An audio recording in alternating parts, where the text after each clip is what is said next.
버나드 케인과 함께하는 미국 주식 시간입니다. 요즘 같은 상황이 어려운 상황일수록 더욱더 좀 버나드 케인 씨의 이런 투자 전략들 그리고 전망들이 좀 필요할 것 같습니다. 자, 그동안 버니가 소개해드렸던 종목들 리뷰해보는 시간 가질 텐데 오늘은 테슬라, 스타벅스 등을 준비하셨다고 합니다. 바로 들어보겠습니다.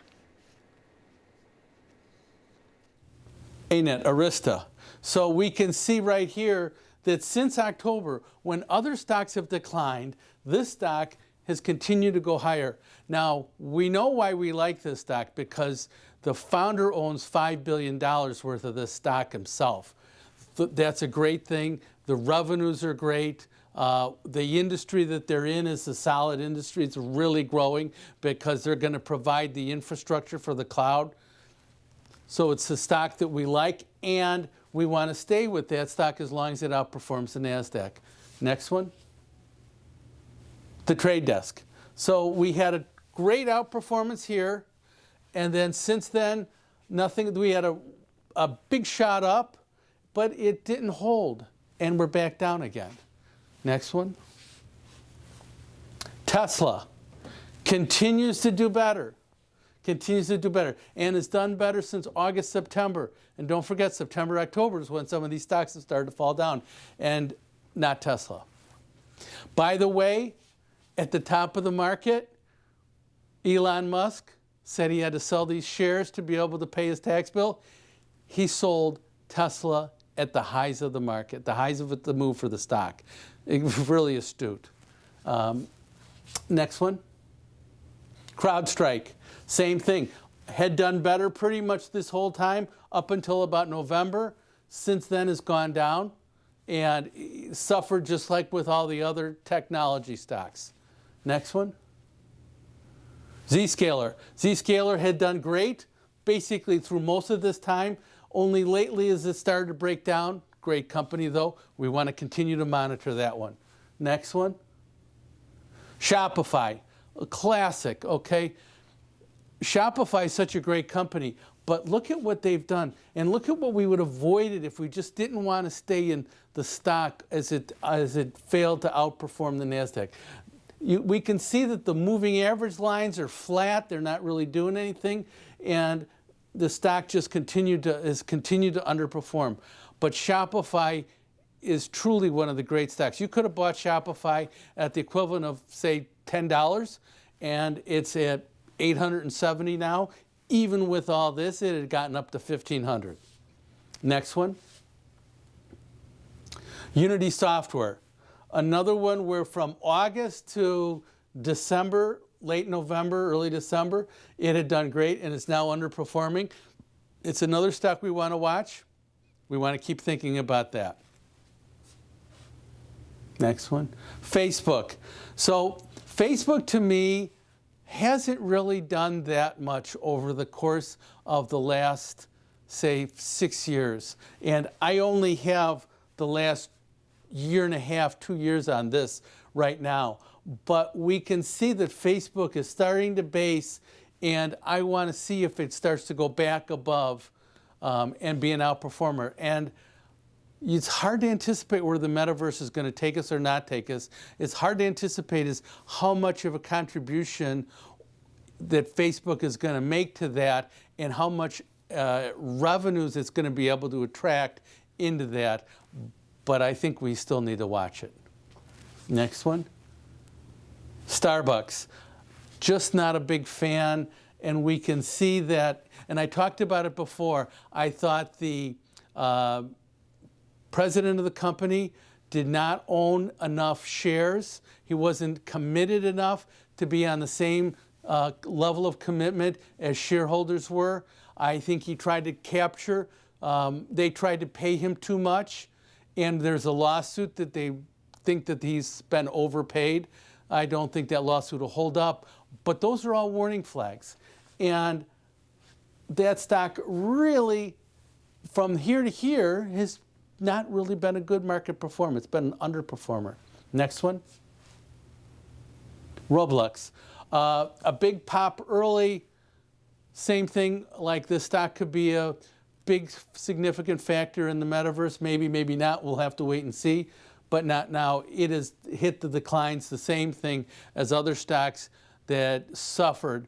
And we could see that when we looked at the advanced decline line of the NASDAQ stocks and the new highs, new lows. We could see the erosion of NASDAQ stocks early on in November and December of this year, late November, early December.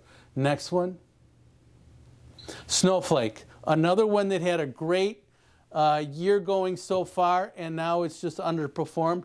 We want to keep an eye on that. We still love that stock. We anticipate revenues of that stock should grow faster than the market thinks, the analysts expect. Next one. Akami. Akami's doing great right now. It's a stock that is now starting to outperform, and it's been an outperformer in January. They can still be down, but we're not down as much as the market. And when the market rallies, we're in much better shape being in an outperformer than an underperformer. Next one. Google. We can see how good Google is. And since late November, it hasn't really done much relative to the market. Let's call it a market performer right here to a slight market underperformer. But I still want to keep an eye on Google. Next one. Apple. It's going the other way than all those other tech stocks. It's done great. It continues to do great. Although Apple is down, it's down much less than the market, much less than the NASDAQ composite. Lucid. Lucid, another one. From the time they released the information on their first battery car, electric vehicle, the stock has continued to stay above the NASDAQ. It's continued to outperform against the NASDAQ. The next one, Disney. Disney has underperformed the market since the end of the first quarter all year. We continue to watch it, but I think and we've talked about issues with Disney. I just think that stock, I don't know if earnings are going to grow faster than everybody thinks, and revenue is going to grow faster than people anticipate. It's gotten to a really big company, and the biggest part of the revenues that they generate are in the media sector. And I just don't know if that revenues from the media can grow so significantly to make this a great outperformer stock. Next one. Hasbro. Hasbro's done better.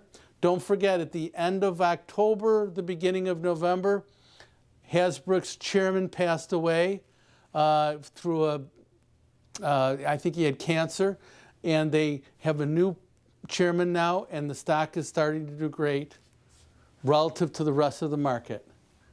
The next one. Boeing Aircraft. Boeing Aircraft is done better, but don't forget, we're at the bottom end of this chart going back here, and I think this outperformance is more on a defensive nature than an aggressive nature. So I think Boeing Aircraft only outperforms the market when the market goes down. It doesn't outperform the market when the market rallies. And those are the stocks that we really want to keep an eye on. Next one. Nvidia. Nvidia has only started to underperform the market lately, but it has had a tremendous run from the beginning of this chart down in April, May of 2020, all the way through December, and now it's starting to roll over. But we really like that stock. Finally, what we've done is we've got 29 stocks that we monitor. And when we're above 50%, the health of the market's great. When we're below 50%, we have to be cognizant that the health of the market's a little bit exposed. And that's why we look at new highs, new lows. We look at advanced decline lines of the NASDAQ composite. But what we've seen, I read this and we looked at it at the middle of January, and we were down here at basically 24%, and now 31% of the stocks are now starting to outperform. We want this number to keep working higher. And some of these stocks are outperforming because as the market's going down, those stocks are not going down as much or they're starting to rally from a base down here. 네, 오늘은 그동안 버나드 케인이 소개해드렸던 종목들에 대한 리뷰 해보는 시간을 가져봤습니다. 지금은 또 어제장 미증시가 좀 많이 올랐기 때문에 이 주가에 좀 변동이 있을 수 있겠지만 다음 주에 또 다시 한번 체크해드리도록 하겠고요. 이런 내용들은 서울경제TV 유튜브 채널 들어가면 다시 보게 하실 수가 있습니다.